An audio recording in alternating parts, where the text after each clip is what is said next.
कहानी की शुरुआत होती है जी यूक नाम के एक आदमी से जो मुश्किल से मुश्किल ताले और तिजोरियां तोड़ने में माहिर था। बेशकीमती चीजें चुरा कर उन्हें बेचना ही उसका काम था। वो अपना काम इतनी चालाकी से करता था कि अब तक 100 चोरियां करने के बाद भी वो पकड़ा नहीं गया। एक दिन अपने मिशन पर वो एक बिल्डिंग में घुसकर करोड़ों की कीमत वाला एक पत्थर चुराने की तैयारी कर रहा था। इस तिजोरी में कई मुश्किल ताले थे और इसे तोड़ना लगभग नामुमकिन था, लेकिन जी यूक भैया के लिए तो ये बाएं हाथ का खेल है। वो ताले तोड़कर पत्थर चुराने में कामयाब हो गया और सारे गार्ड्स को चकमा देकर बाहर भी निकल गया। लेकिन बाहर निकलते ही गलती से उससे वो बेशकीमती पत्थर टूट गया। बेचारे की सारी मेहनत मिट्टी में मिल गई थी, लेकिन उसने हार नहीं मानी और वैसा ही हूबहू डिजाइन बनाकर नया पत्थर तैयार कर लिया। फिर वो उसे बेचने के लिए एक मशहूर दुकान में गया, लेकिन दुकानदार को देखते ही पता चल गया कि ये नकली है और उसने जी यूक से कोई भी लेन देन करने से साफ मना कर दिया।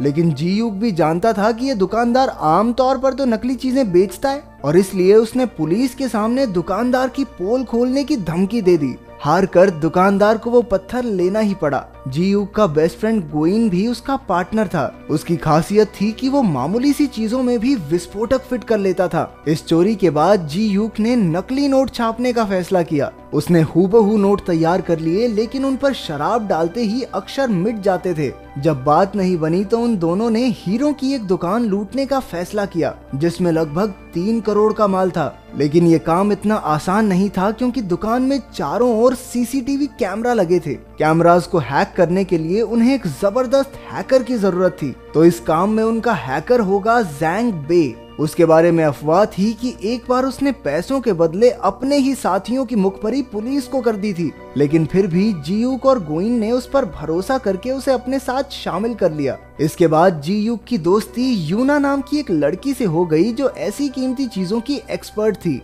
दोनों घूमने गए, जहां जी यूक ने उसके गले का हार देखा जो यूना के पिता ने उसे तोहफे में दिया था। इसके बाद वो दोनों एक ज्वेलरी की दुकान पर उस हार की जांच करवाने गए, जहां उन्हें पता चला कि उस हीरे की कीमत लाखों में है। उसी वक्त सबसे नजरें चुराकर जी यूक ने एक बैग सोफे के नीचे खिसका दिया और वहां से चलता बना। फिर वो एक और दुकान से जांच कराने गए और वहां भी यही नतीजा निकला।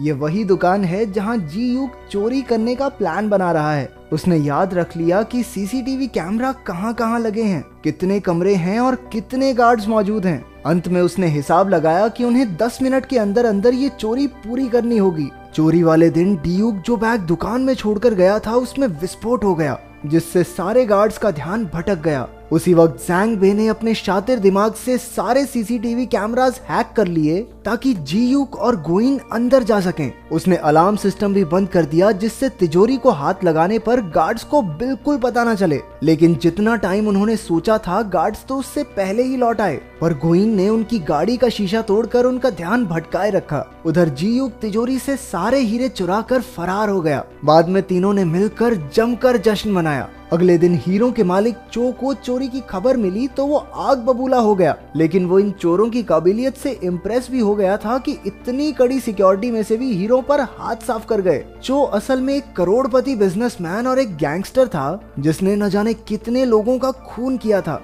वो खुद भी एक बड़ी चोरी की तैयारी कर रहा था और इसलिए उसे ऐसे ही शातिर चोरों की तलाश थी। उसने कई किडनैपर्स और ताला तोड़ने वालों को टेस्ट किया, लेकिन कोई भी उसके काम के लायक नहीं था। लेकिन अब वो समझ गया था कि जिन चोरों ने इस चोरी को अंजाम दिया है, वो उसके काम में बिल्कुल सही बैठेंगे। इसलिए उसने अपने सारे आदमियों को इन चोरों को ढूंढने में लगा दिया। अगले कुछ दिनों तक उसके आदमियों ने हर हीरे की दुकान पर नजर रखी और जल्द ही उन्हें जी यूक और उसके ठिकाने का पता चल गया। चो ने उन तीनों से मुलाकात की और अपनी चोरी में हिस्सेदार बनाने के लिए उन्हें 5-5% कमीशन देने का वादा किया। वैसे इनके पास ज्यादा चॉइस है नहीं, क्योंकि अगर इन्होंने मना किया तो चो इनके पूरे परिवार को मार डालेगा। आखिरकार जी यूक मान गया और चो ने उन्हें बताया कि लगभग 150 करोड़ का काला धन शिप के जरिए कोरिया में आने वाला है। जहां ये शिप आकर रुकेगी, वहां दुनिया का सबसे तगड़ा सिक्योरिटी सिस्टम है। इसके लिए चो ने उन्हें फूड कूपन्स दिए। चो चाहता है कि वो तीनों इन फूड कूपन्स का इस्तेमाल करके इस चोरी को अंजाम दें। इसके बाद जी यूक ने प्लान बनाना शुरू कर दिया, क्योंकि ये उसकी आज तक की सबसे बड़ी चोरी होने वाली थी। उधर चो ने जैंग बे को अलग से बुलाकर उसे ज्यादा पैसे देने का वादा किया ताकि वो जियूक और गोइन पर नजर रखे, क्योंकि आखिर कोई चोरों पर भरोसा करे तो करे कैसे। उधर पुलिस अभी भी हीरो के चोर को ढूंढ रही थी। उन्होंने सीसीटीवी फुटेज में देखा कि जियूक ने ही वो बैग दुकान में रखा था। वो उसका पता ढूंढकर जियूक के घर में घुस गए, जहां उन्होंने उसकी अगली चोरी का सारा प्लान देख लिया। यहाँ से पुलिस को एहसास हो गया कि वो चो से मिला हुआ है। चोरी से पिछले दिन जियूक और गोइन पोर्ट पर जाकर विस्फोटक और सिक्योरिटी सिस्टम को हैक करने के डिवाइसेस रखाए। अपने ठिकाने पर लौटकर जियूक ने गोइन से कहा कि वो चो को धोखा देके सारा पैसा खुद ही क्यों नहीं रख लेते, लेकिन जैंग बे को उनके प्लान के बारे में पता चल गया और उसने चो को सारी खबर दे दी। चो को गुस्सा तो बहुत आया, लेकिन उसने जियूक से बाद में निपटने का फैसला किया, क्योंकि अभी उसे उसकी जरूरत है। इसके बाद जियूक ऊना से मिलने गया, लेकिन वो उसके यूं अचानक गायब हो जाने से बहुत नाराज थी। जब वो नहीं मानी तो जियूक ने बताया कि उसके पिता ही उसके गुरु थे। यूना का बाप मिस्टर ओ ही वो आदमी था जो जियूक को इस चोरी की दुनिया में लाया। एक समय पर वो चोरी चकारी छोड़कर एक आम जिंदगी जीना चाहता था, लेकिन उसी दिन उसके बिजनेस पार्टनर चो ने उसे मार डाला। यूना को उसकी किसी बात पर यकीन नहीं हुआ और वो वहां से चली गई। कुछ ही देर में चो के आदमी उसे किडनैप करके ले गए ताकि जियूक उससे गद्दारी ना कर सके। फिर चोरी को अंजाम देने का दिन आ गया और सारे चोर पोर्ट में घुसने में कामयाब हो गए। उधर से चो ने विस्फोटक में धमाका कर दिया, जिससे सारे सिक्योरिटी गार्ड्स का ध्यान भटक गया। मौका देखकर जैंग बे ने सिक्योरिटी सिस्टम हैक कर लिया और वहां के लोगों को लगा कि इस प्रॉब्लम को तो वो 40 मिनट में ठीक कर देंगे। अब जियूक और गोइन के पास काफी टाइम था। वो तिजोरी के पास गए और जियूक ने अपनी काबिलियत से ताला खोल लिया। अब उनके सामने पैसों का ढेर लगा हुआ था। बिना समय गवाए उन्होंने अपने ट्रक में पैसे भरने शुरू कर दिए और बदले में चो के दिए फूड कूपन्स रख दिए। धमाके की खबर सुनते ही पुलिस वहां आ पहुंची और उन्होंने पोर्ट को चारों ओर से घेर लिया, जिस वजह से जियूक अपने साथियों के साथ बाहर नहीं निकल पाया। उधर चो ने आकर जियूक पर बंदूक तान दी, क्योंकि उसे जियूक की गद्दारी का पता चल गया था। चो ने यूना का हार दिखाकर कहा कि वो उसके कब्जे में है। उसकी जान बचाने के लिए जियूक ने अपने आप को पुलिस के हवाले कर दिया, लेकिन पकड़े जाने से पहले ही वो पानी में कूद गया और पीछे से पुलिस वाले उस पर गोलियां दागने लगे। उनमें से एक गोली उसे लग भी गई। उसके हाथ में जो बॉम्ब था वो भी फट गया, यानी कि ये साफ था कि वो मर चुका है। जब गोइन को इसका पता चला तो वो अपने दोस्त को खोकर बहुत दुखी हुआ, लेकिन जैंग बे खुश था क्योंकि अब उसे जियूक के हिस्से के पैसे भी मिल जाएंगे। तभी उन दोनों में बहस छिड़ गई और जैंग बे ने चाकू से गोइन का खून कर दिया। आखिरकार पैसों से भरा ट्रक चो के यहाँ पहुंचा, लेकिन उसके अंदर सिर्फ फूड कूपन्स भरे देखकर उनके पैरों तले जमीन खिसक गई।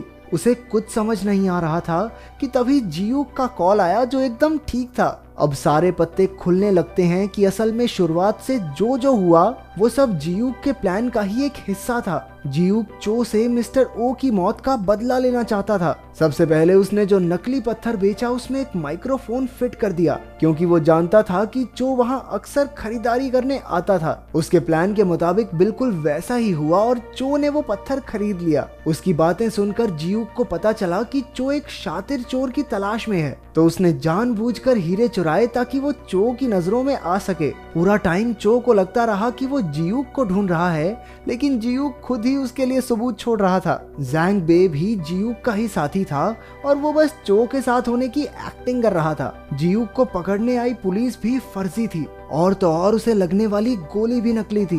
बेसिकली वो चो को चू बना के भाग गया। उधर पुलिस ने मरने का नाटक कर रहे गोइन को भी बचा लिया और चो को पैसे के नाम पर कुछ मिला तो वो था ठेंगा। ऊपर से जियूक ने पुलिस को उसकी खबर भी दे दी। पुलिस चो के अड्डे पर पहुंची, जहां चो के आदमियों और पुलिस में मारामारी शुरू हो गई। वहीं जैंग बे ने यूना को कैद से रिहा करवा लिया। अपने प्लान को चौपट होता देखकर चो भी वहां से भाग निकला। जियूक के आदमी फूड कूपन से भरा ट्रक भी ले गए, हालांकि उसकी कोई खास कीमत नहीं थी। लेकिन फिर हमें पता चला कि ये कूपन असल में वही पैसे हैं जो उन्होंने चुराए थे। जब वो ट्रक में पैसे भर रहे थे तो उन्होंने जियूक की नकली नोट बनाने वाली मशीन से उन्हें फूड कूपन्स बनाकर प्रिंट कर लिया। अब जैसे ही उन पर शराब पड़ेगी वो फिर से असली नोट बन जाएंगे। इसका मतलब पूरा टाइम पैसे चो की आंखों के सामने ही थे, लेकिन वो उन्हें पहचान ही नहीं पाया। आखिरकार जियूक ने चो की गाड़ी को टक्कर मारकर उसे पुलिस के हवाले कर दिया। इसके बाद उन्होंने अपने ठिकाने पर कूपन्स पर शराब छिड़क कर उन्हें पैसों में बदल दिया। अब इतनी बड़ी चोरी की है तो जियूक कुछ महीनों के लिए अंडरग्राउंड हो गया। एक दिन जियूक ने यूना को पैसों से भरा एक बैग भेजा जिससे वो दुबई में एक आर्ट गैलरी शुरू कर सकती है, जो कि हमेशा से उसका सपना था। वो दुबई पहुंची और वहां उसे एक म्यूजियम में अपना हार दिखा। तभी अपने जियूक भैया की एंट्री हुई और दोनों साथ मिलकर खुशी खुशी रहने लगे। अगर वीडियो पसंद आई तो लाइक कर देना, चैनल को सब्सक्राइब कर देना। मिलते हैं अगली वीडियो में।